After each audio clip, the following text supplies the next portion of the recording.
Bonjour mesdames, mesdemoiselles et messieurs. C'est encore moi, Diata Apollinaire, une fois de plus. J'espère que vous allez bien. Quant à moi, je vais bien. Je suis à Douala, je suis chez moi. Vous voyez bien que il ne faut pas avoir un grand laboratoire et encore être titulaire d'un doctorat pour pouvoir parler d'épidémiologie clinique. Alors, pour cette raison, pour ce matin, j'ai pensé quelque chose qui devrait vous intéresser. C'est comment compter les colonies de bactéries dans une boîte de pétri. Parce que d'ailleurs, tu vois, il y a des personnes qui ont tendance à ne pas vouloir les compter et ils prétendent souvent, ils veulent souvent mettre colonies supérieures à 10 puissance 4 colonies, unités formant colonie. Alors, je voudrais que nous soyons plus précis aujourd'hui, plus précis dans notre façon de compter. On ne peut pas seulement écrire colonie supérieure à 10 puissance 4 unités formant colonie. Alors que, mesdames, mesdemoiselles et messieurs, aujourd'hui, on va être plus rigoureux, plus proche de la réalité.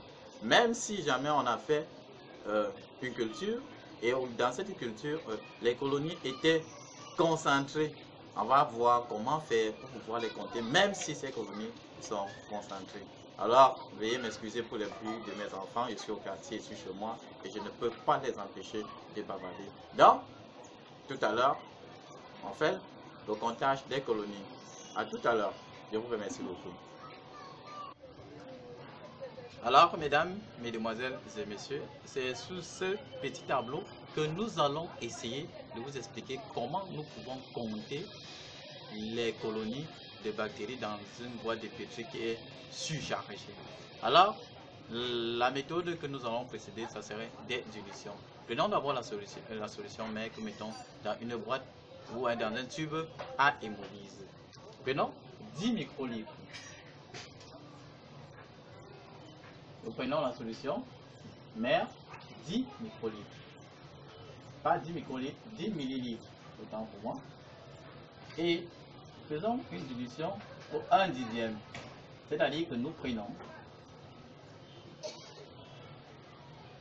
1 millilitre de la solution mère, que nous ajoutons 9 millilitres d'eau distillée. On aura donc une dilution 10 puissance moins 1. On répète le mouvement. Nous prenons 1 millilitre de la solution mère, que nous mettons encore 9 millilitres d'eau. On a donc une dilution à 10 puissance moins 2. Nous faisons la même chose ici. Nous prenons 9. Nous prenons 1 millilitre que nous ajoutons 9 millilitres de la solution d'eau. Alors on obtient donc une solution 10 puissance moins 3.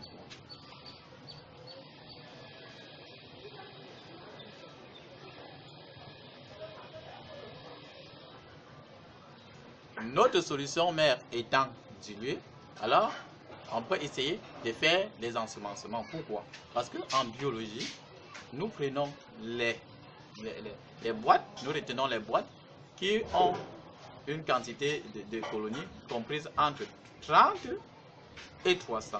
Alors, nous allons essayer de faire les ensemencements avec les différentes dilutions.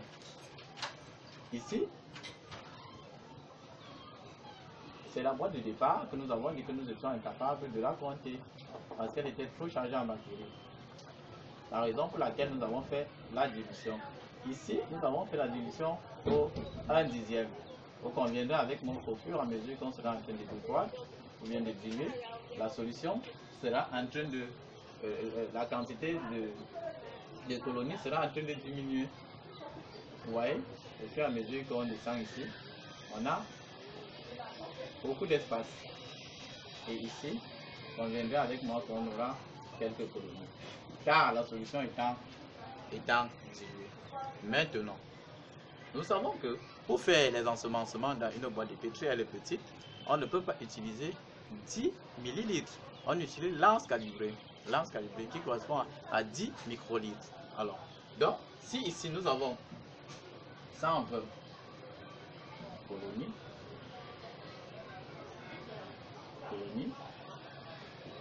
Si nous avons 120 colonies ici, alors 120 colonies ici correspondent à 10 microlitres. 10 microlitres. Alors, ça veut donner quoi? Pour avoir la quantité de colonies dans la solution mère, nous devions faire ceci. 120 qui correspond au nombre de colonies que nous avons obtenues. 120 qui correspond au nombre de colonies obtenues. Nous allons multiplier par 1000 parce que 120 si c'était l'ensemencement de 10 microlitres. Nous multiplions par 1000 pour avoir 1 millilitre. La quantité dans 1 millilitre. Comme nous avons utilisé 10 millilitres, nous multiplions par 10. Alors, c'est pour avoir le nombre de colonies dans cette tube à hémolyse dilue.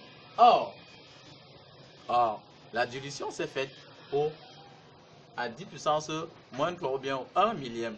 Je multiplie par 1000 qui est le facteur de dilution. Je multiplie par 1000 qui est le facteur de dilution pour avoir le nombre de bactéries dans la solution mère. Alors, mesdames et messieurs, le résultat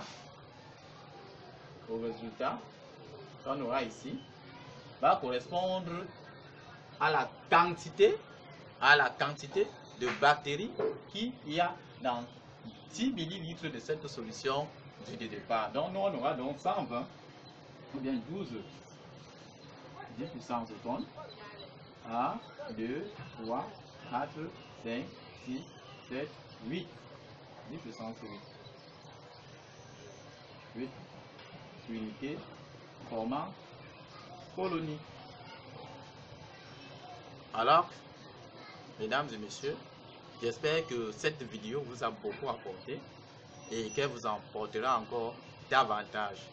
Je m'appelle Djatsa Apollinaire. J'ai un compte YouTube dans lequel vous pouvez y aller et consulter beaucoup de choses que je rencontre partout sur Internet et que je mets dans mon compte pour pouvoir édifier mes amis.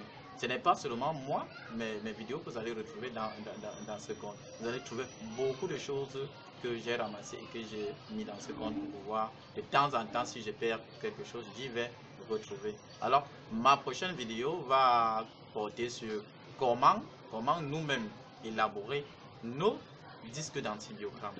Nous savons que dans nos laboratoires, d'habitude, les techniciens ont tendance à acheter les disques d'antibiogramme et qui ne font même pas de contrôle qualité pour savoir si ces disques sont fiables ou pas. Alors que nous-mêmes, nous pouvons fabriquer nos disques d'antibiogramme. Alors, mesdames et messieurs, je vous aime très fort. Allez dans mon site, abonnez-vous, mettez beaucoup de likes, ça va m'encourager. Je vais savoir que les gens me suivent et je vais faire davantage. Alors, sur ce, ciao, ciao, ciao.